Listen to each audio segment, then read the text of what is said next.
My walk to work is always the same, ever since I discovered this quiet little path on the corner a few weeks ago. It's a bit of a hidden gem really, as it's quite a pleasant walk. Plus, it cuts 5 minutes from my commute time. Its entrance is concealed by trees and foliage, which keeps it from clear view of the road. Meaning, not many people seem to know it's even there. In fact, I've only actually seen 2 other people using the path. The first person I'll meet on the path is an elderly gentleman, a tall man that always wears the same worn black coat and tatty hat. Every morning he would brandish a smile and give a polite nod of acknowledgement before proceeding to say, "Lovely morning for a quiet stroll." I always give him a warm smile in return and wish him a good morning before continuing on my walk. A little further down the path, I'll come across a second person, a young schoolgirl. We don't really pay each other much attention, mainly because she's always busy humming away as she walks by with her headphones on. She's actually progressed to singing recently, and she's quite the little pop star.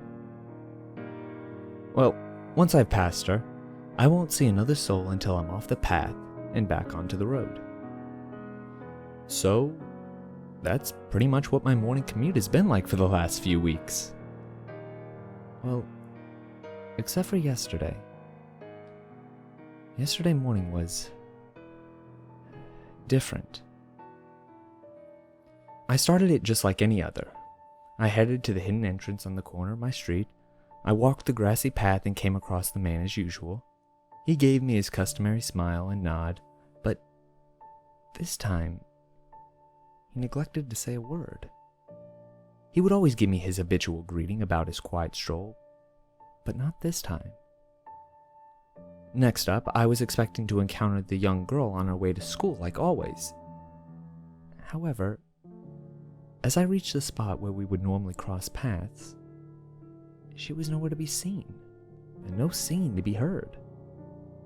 I didn't think it odd at the time. I guessed she was probably off sick or something like that, and so I continued walking. I wasn't much further along the path when I heard it.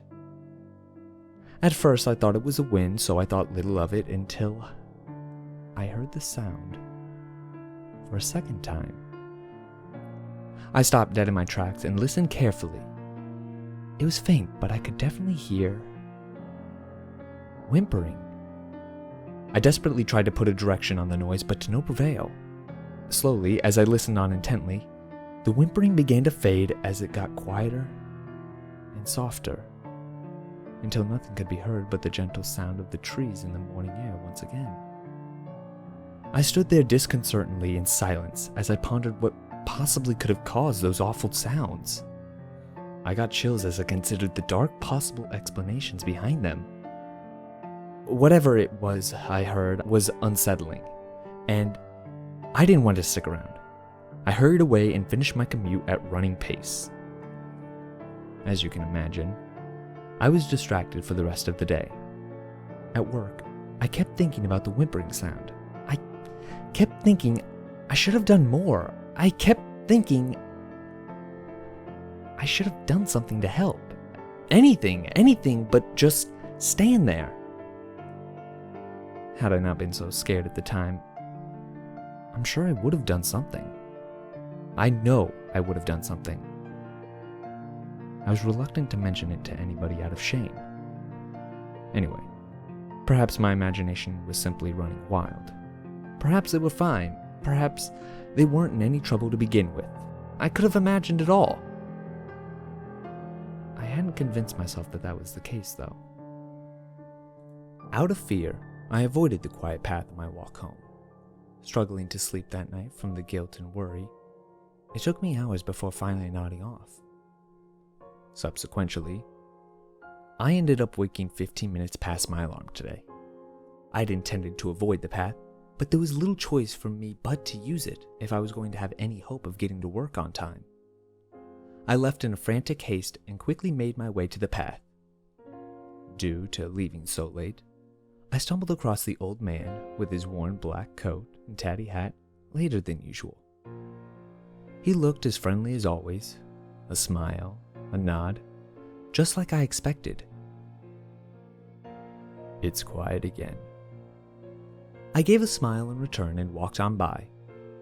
It took a few steps before I registered what he had said and what that might mean. It hadn't clicked initially, but now I felt real dread in the pit of my stomach. I slowed down and gradually came to a standstill. What did he mean by that? There was silence.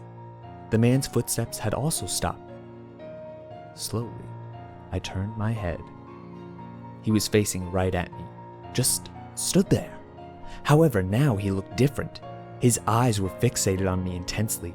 A wicked smile grew wide across his face. Something about him had changed. He raised a hand and slowly stretched out his long, bony index finger, inching it to his lips.